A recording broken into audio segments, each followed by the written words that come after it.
जी स्त्री आपल्या नवऱ्याच्या वाईट काळामध्ये त्या नवऱ्याला असं म्हणते की मी तुमच्या पाठीशी खंबीरपणे उभी आहे, माझ्यावर विश्वास ठेवा. आपला हा वाईट काळ चालू आहे ना, तो एक नाही दिवस संपेल आणि आपले सुखाचे दिवस सुरुवात होतील, असा विश्वास आपल्या नवऱ्याच्या मनामध्ये निर्माण करणारी बाई ही पतिव्रता असते, खरी नवऱ्याची पत्नी असते.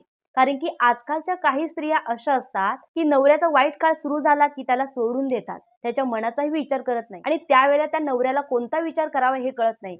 वाईट काळाचा विचार करावा की आपली बायको आपल्याला सोडून गेलेली आहे, हा विचार करावा.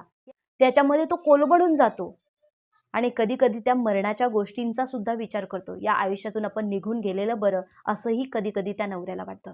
त्यामुळे खरंच आता कितीही वाईट परिस्थिती आली ना, तरी नवऱ्याची खंबीरपणे आयुष्यभर साथ द्या. कारण की शेवटच्या श्वासापर्यंत दोघं एकमेकांसाठी असतात. त्यामुळे दोघांच्या वाईट परिस्थितीमध्ये दोघांनीही तितकीच एकमेकांना साथ दिली पाहिजे. लक्षात ठेवा.